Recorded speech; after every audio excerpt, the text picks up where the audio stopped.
This is Jason, Zombie Collector, and man, I have been on a buying spree. Um, I just can't believe it. I just go out to these flea markets and antique stores and pawn shops or whatever, and just been hitting the mother load. I'm actually expanding my net recently, and actually this past Sunday, just yesterday, and picked up another, I don't know, 10, 12 movies. So I've been pretty busy, and so I'm going to show off what I received actually this past week. I have probably another 20-ish or so DVDs, and there's a one or two in the town I live next to that has like 4 or 5 flea markets, pawn shops or something, and they do a pretty good job of keeping things stocked. But like I said, just to kind of branch out a little bit, I've been looking at other places, and my buddy Ryan, I think hopefully him and I will be able to go out the next week or two and maybe, like I said, expand that net even further. So with that being said, let's show what I have picked up. This will be a combination of things I'm going to keep for the collection and then things that I'll probably resell at some point after I watch them, if I end up watching them. First up is Dennis Quaid in The Rookie.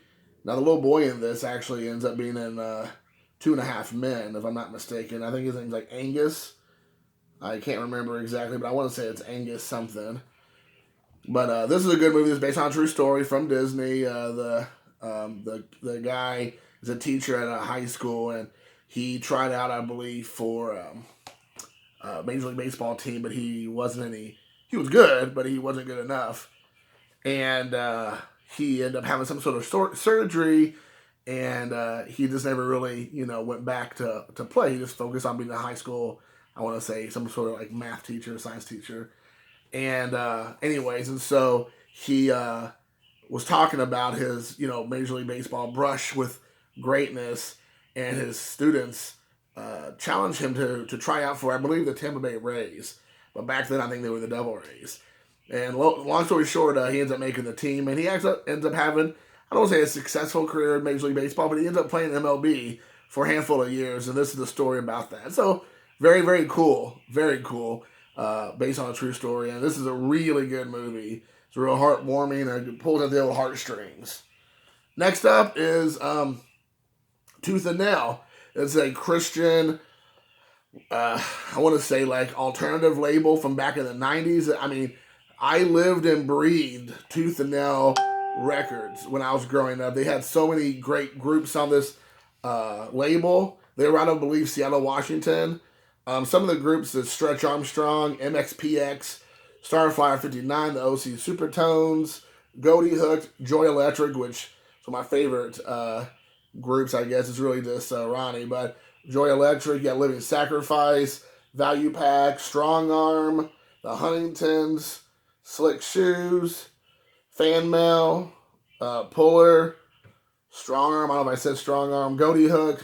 I mean, this is just a cornucopia, and it's nothing but their music videos, which is awesome because each one of these, I actually already have one of these, so this is the second one. I'll be probably selling this. But each one of these bands have like between 1 to 3 songs they do on here of the videos, which is so cool. So it's like literally a time capsule from 1993 to 1999. Like that, like literally is my high school. It's unbelievable. My junior high and high school. It's shocking. That's like was probably their pinnacle of being the most popular. If you like, and it's like they have alternative, punk rock, ska, heavy metal, hard rock, hardcore, like kind of like a straight edge. It's a little bit of everything. They have real like shoegaze. They have like kind of like the Danielson family has this like real hippie-ish vibe. It's awesome. It is super super cool. I always say if you don't like the one band, wait 10 minutes and the next band will start and see if you like them. But anyways, there you go. Next up, I had this and I don't know what happened to, but this is Robin Hood, Prince of Thieves, a Kevin Costner joint. It also has Alan Rickman, and it has Christian Slater and of course Morgan Freeman. This is a fantastic movie. Again, this came out like I want to say like early 90s. I could be wrong, but I want to say it was like 91 is what it shows here. And that sounds about right. But you have the song Bryan Adams sings for this is a super popular song from back in the 90s. This is a really, really good movie. Alan Rickman is fantastic as the Sheriff of Nottingham. Kevin Costner's great as Robin Hood and all that, but they have all the characters come to life. I didn't know anything about them except from the cartoon Robin Hood, when Robin Hood is played by a fox. So this is really cool to see this. And one of the most, I don't know if it's the most famous line from other people, but for me, was Alan Rickman he says something like, "If you don't do what I ask you to do, I'll cut your heart out with a spoon." And then the cousin or nephew of the Sheriff of Nottingham, he goes, "Cousin, why a spoon?" And he goes, "It'll hurt more, you twit." And I just always thought that was hilarious, because it's true. It would hurt more. Next up, I'm gonna be 100 with you all. Never seen this movie. I know there's lots of love for it out there. Never seen it. It just somehow flew under my radar in the 80s. And then when I found out the actor that was in it, I'm not his biggest fan, even though I like some of his movies. I'm just kind of like, meh. But I got it fixed. And I'm a huge fan of Tim Curry. And that is Legend right here. This is some kind of special collector's edition. It has a 2-disc set. But you have Tom Cruise as, I guess, he looks like some kind of prince or something. And the creature that is Legend is played by, or the Lord of Darkness, I guess, is Tim Curry. Mia Sara, who was a real popular 80s actress, plays, I guess, the love interest. And then you have Alice Playton and Billy Bartley. And then, I didn't even know Ridley Scott directed this. Huh. See, I was so uninterested in Legend. So you let me know, guys, is this a good movie, or is this like nostalgia? It actually doesn't hold up. But I've wanted to see it. Here's the back of it. It's very interesting. It's like a clear cover. But it is a 2-disc set. It says the Ultimate Edition. So definitely going to check that out. Next up is, I believe I have this on another version, but this came with a slipcover.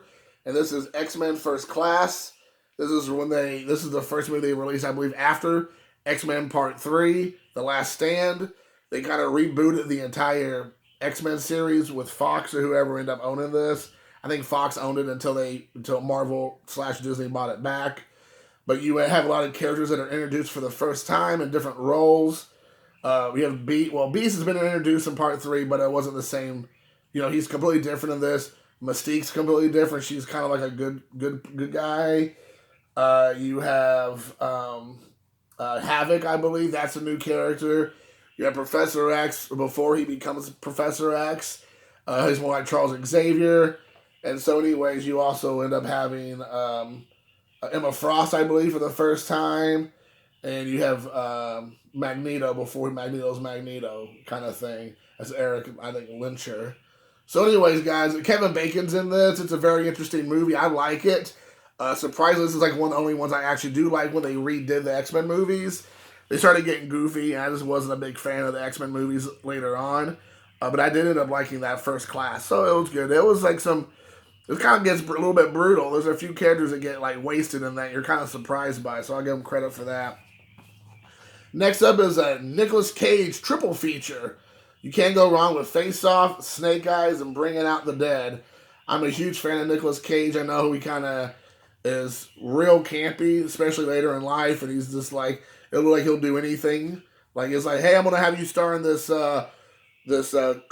commercial where you're selling the pens. Okay, I'll do it. I think there's a skit somebody's telling me about where Nicolas Cage, you don't even get to hear he doesn't even hear the whole pitch. He's like, I'll do it. And that's kind of how Nicolas Cage is now. I think he must have lost a bet somewhere along the lines. I believe he has something to do with that Bernie Madoff character. Like, he lost all his money, or he lost a big chunk of his money. That, and he's had like 2 or 3 marriages in the last like 10 or 15 years.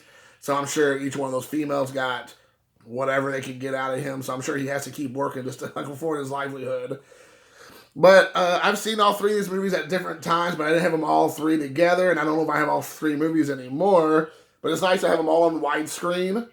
And so anyways, it's a good movie. I'm a huge fan of Face Off and Bringing Out the Dead. I don't remember Snake Eyes all that much. I would give it another shot. But there you go, Snake Eyes. And again, these are all movies I got for $1. There'll be another movie another video down the road, but I ended up picking this up, and I thought, it'd be cool if I ended up getting the different variations of slipcovers. And then I could pick this up, and like literally the next day or 2 days later, I pick up another version of this with a different slipcover, which is really cool. But here you have one with the Clive Owen and the Rosario Dawson slipcover variation for Sin City, directed by Frank Miller and Robert Rodriguez, starring like everybody under the sun. It's a really good movie. It's a very different. I mean, the thing is, if you don't know this, Robert Rodriguez has Troublemaker Studios in Austin, Texas. I'm assuming he still does. And he filmed the entire movie on a soundstage at his house at Troublemaker Studios, or at his studio, maybe not at his house, but at his studio in at his studio in Austin, which is called Troublemaker Studio. And if you see this movie, it feels very epic. And even though it was all done in CGI, and I'm not a huge fan of CGI, it works because he essentially took Frank Miller's work, which is a comic book / graphic novel, and just took it and just superimposed it onto the big screen. And Rosario Dawson's so hot in this. Such a great. There's a lot of great actresses in this.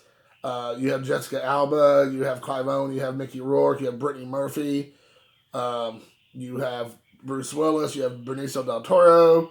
It just keeps going on and on and on. So, anyways, but this is one of the slipcovers. I didn't know. I own this movie in 1 or 2 variations, but not the slipcovers. So I'm gonna go ahead and pick up those. It's kind of like Quentin Tarantino did that with Reservoir Dogs. He had a Mr. Blonde, Mr. Pink, Mr. Orange, Mr. White, Mr. Brown. I think he had 5 different variations, and I only have 1 or 2. Those are much harder to find. Next up is another 90s classic. This is a double disc edition of Backdraft with Kurt Russell. You got, who else is in this? There's quite a few people in here. Kurt Russell's in here. Does it say some of the actors in here? You have Robert De Niro, Donald Sutherland, Jennifer Jason Leigh, Rebecca De Mornay, William Baldwin's in here. So, I mean, that's quite a few people. There you go. I haven't seen this movie since it came out, which, again, was probably like mid-90s. I can't really remember, early to mid-90s. But I know a lot of people like this movie. And I honestly, I have vague memories of it. Remember, off record, I know it was something to do with firefighters and people not making it, of course. But I remember the commercial for this, when it was coming out for the trailer, was always like something like in some kind of mine shaft, or they're in a building, or like some kind of dumbwaiter, and it feels like this big huge fire just flies out towards the camera, and just like fire shoots out and it says Backdraft. And I don't remember the particulars of it, but I remember that trailer being played like 24/7 there for like a couple months. Let's see, who else they have in here? Scott Glenn was the other one I was trying to think of. And Ron Howard directed this. So see, there you go. A lot of these I didn't even know. I'm so vague on this movie. That's probably going to be one of the ones I watch right away. And last but certainly not least is a Mill Creek 4-disc movie set. And all of them were surprisingly in widescreen, which I was super pumped to hear or notice. I believe it was all widescreen. Yeah, all of them were done in widescreen. And it is Sci-Fi Creature Classics. So you got 20 Million Miles to Earth, The Giant Claw, It Came From Beneath the Sea, and Mothra. So I wanted to get it for Mothra and 20 Million Miles to Earth. Those are the two I've seen years ago, probably like in the 80s. I remember seeing on some sort of, USA Up All Night or some kind of creature features that they were doing back in the day. But I remember watching this and really liking it. It Came From Beneath the Sea. I remember seeing that too now that I'm looking at it. But I don't remember hardly anything about it. Definitely don't remember anything about the Giant Claw. But again, all 4 movies, it looks like, except Mothra, they're all in black and white. Mothra's in color. But super pumped about this. I'm super, super excited about this one. And again, it's one of those cheapy, releases. But I got all 4 films. So unless I can come across them in some special collector's editions, that's the way I want to see it. So guys, that was my first haul of many. I've just did I don't know. I have another video I haven't even released that's before this one. Then I'm going to have this one. I have at least 2 more. So we're going to see a lot of pickup videos of DVDs and Blu-rays. So hope you all enjoyed. Again, for me, it's all about the comments. Let me know what you think. Definitely check out the podcast. It should already be up and live by the time you see this, I hope. And let me know what you think about the podcast that me and John did. The Action Adventure Show. That might not be actually the name of it, but, you'll get what I'm saying. You're picking up what I'm laying down. Till next time, peace.